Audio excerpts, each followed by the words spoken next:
Hey, what's going on, everybody? Welcome back to the 31 Days of Horror. It's day 8, and DBougie86 here again. That's right, everybody. Wow, crazy, moving right along with day 8 already. That's insane. Ain't it, guys? Hell yeah. Uh, anyways, today I'm actually going back to the world of Hammer with a movie that was a first time watch for me. Uh, I had this film for a few months now since it was released from Scream Factory, and I thought, why not give it a chance and check it out? And I checked out Kiss of the Vampire from 1963. This is a Hammer production directed by Don Sharp, who's a director I actually do know. If you've been following my 31 Days of Horror for a while, he directed Witchcraft, which I reviewed a few seasons ago. Forget which actually year it was, but yeah, he directed that movie. He also directed Curse of the Fly, the first two Fu Manchu films that Christopher Lee starred in. But yeah, he's a very interesting career, and this is his first film with Hammer. He did a few Hammer movies. He also did Psychomania, which is a fucking insane movie if you haven't seen that. So weird and bizarre, that film. But yeah, it comes off the top of the head, you know. But Kiss of the Vampire, very interesting take on the vampire film, I have to say. Pretty much the main setup is we have this young couple in love. They're on their honeymoon type deal. They go to this hotel.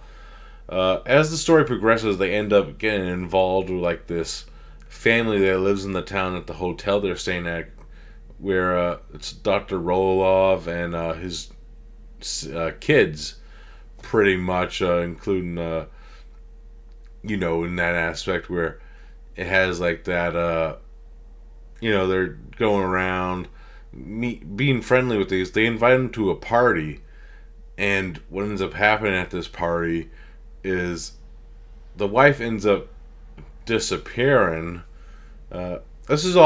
You all see this in the movie, by the way. I'm just paraphrasing what's the actual plot of the movie's about. And he wakes up and everyone's like, you didn't have a wife, you came by yourself, trying to make him believe he didn't come with somebody. Really? Making him sound crazy and shit. But we find out his wife is being held by this group. We find out that the old man who owns the chateau is a head of a vampire, and his two kids are also, and that he's kind of building a mini blood cult with these humans that he's feeding on too, in that sense.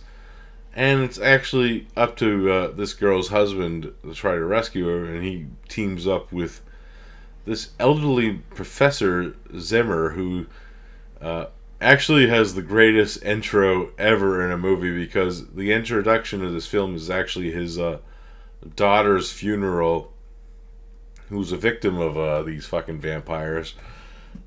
And he takes a shovel and impales his daughter through casket and just, kills her because she's a vampire.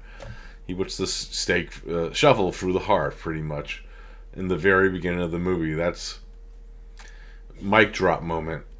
And it's very interesting, the aspects of his beliefs and kind of the beliefs of vampirism. It's a different take that you never see in traditional Hammer movies of the time, not like the Dracula's films. It's kind of different in the aspects. And it's even different from the way they actually end up conquering the vampires at the end.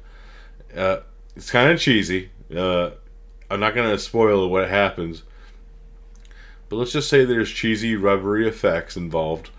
But yeah. It's interesting, that aspect too, where it's very different. It can actually kind of remind me of later day Shaw Brothers movies, like Black Magic, or even the Wailing, with a kind of a ritual type way that they actually get rid of the vampires in this movie. Very interesting. for it actually, I described the whole plot to you guys in a matter of minutes, so there's actually an hour and a half of the movie pretty much is the setup of this movie. You get to know these characters before shit hits the fan, like near the hour mark, and it's up to them to try to stop these vampires pretty much till the rest of the film, which is like 28 minutes after that.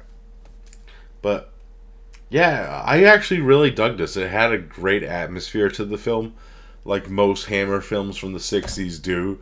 It had a cool, I love the professor character. I love following that character because he kind of looks like Coffin Joe in the aspect of what he looks like. It's kind of weird in that sense, but he also has like this cool persona. There's some weird humor within this movie too, which I kind of dug. It's not in usually traditional Hammer movies. I dug the hell out of this. And maybe it drags a little bit, like the party scene might have been my least favorite scene of the movie per se. But overall, I highly enjoyed this for what it was. Definitely going to be checking out. It comes with mad commentaries too. Because they have different versions of the movie on this too, which was pretty cool. There's a TV version that actually has Troy Hallwarf and Nathaniel Thompson commentary on it, and it looks pretty shitty, the TV version of this that's on this Blu-ray, but it's cool that they added it. I'm curious because I want to actually check that out.